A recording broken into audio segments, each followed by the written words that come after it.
So the ska originally began in Jamaica after World War II, with it originally being described as sped up reggae, even though it predates it. I mean, this is kind of like calling the 80s the 2000s on coke. And it had many stars right from the beginning, with guys like Cream Buster, Scatolites and Dandy Livingstone. Rudy, a message to you, Rudy.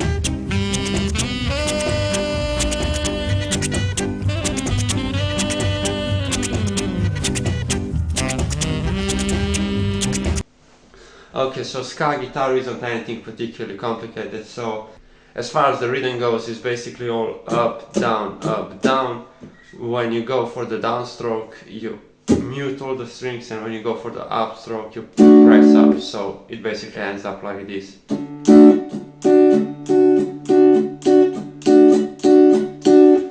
And then you just speed it up. And as far as the chords go, so you have three primary shapes for both major and minor chords. So for the major chord with the root note on the first string, the shape is like that.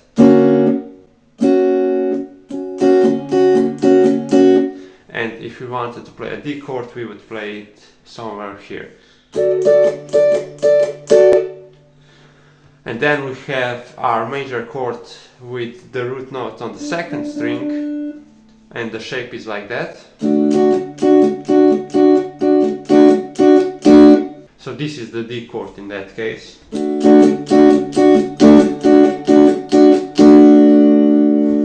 And then we also have the major chord with the root note on the third string.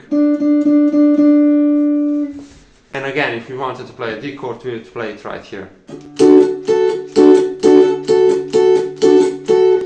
And then we have our minor chords. So if you wanted to play D minor with the root note on the first string, we would play it like that.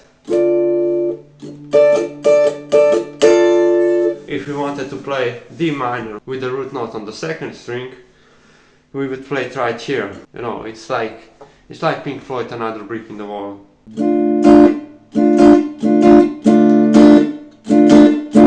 And the last one is the D minor chord with the root on the third string, and the shape is like that.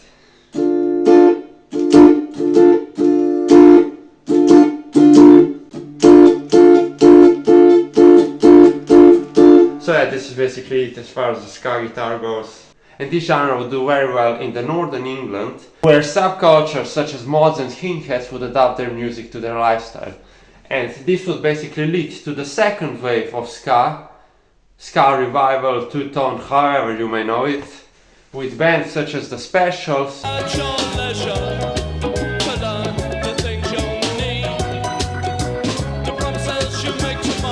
Madness,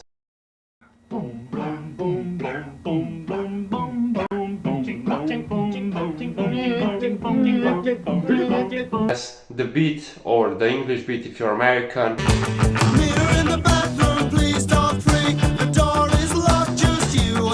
and Bad Manners.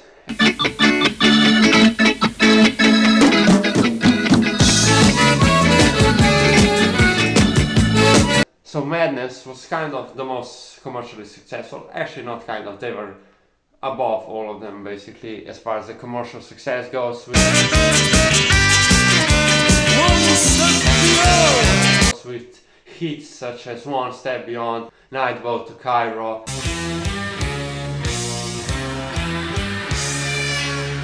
or even Our House. Our house in the middle of our street. Our house. And then you have The Specials. See, The Specials were more, how would I say, politically influenced. And what was happening in England at the time?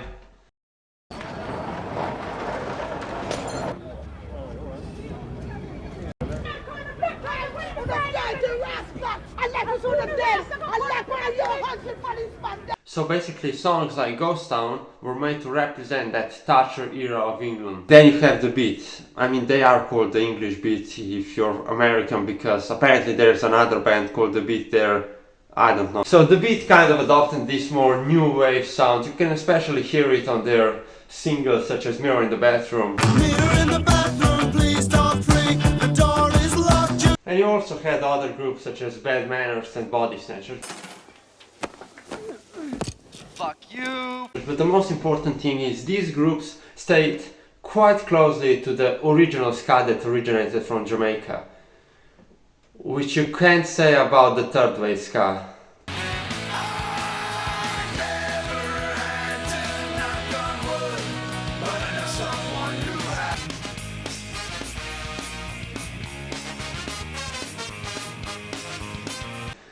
I think that the second wave ska is the best as far as my opinion goes. I think it added punk flavor. This sounded fucking retarded. It had punk substance in it, but it remained very, very close to what the original ska was. Because the 90s revival was simply too, how would I say, removed from everything that was happening before it, and it was just more focused on the punk element of it rather than it being a ska genre. See, the group that I would mention is Operation Ivy, because they started this whole thing playing in the Gearman clubs and stuff like that.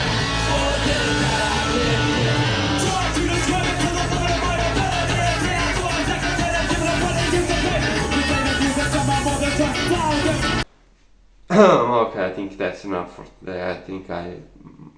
I think I lost my fucking mind doing this shit.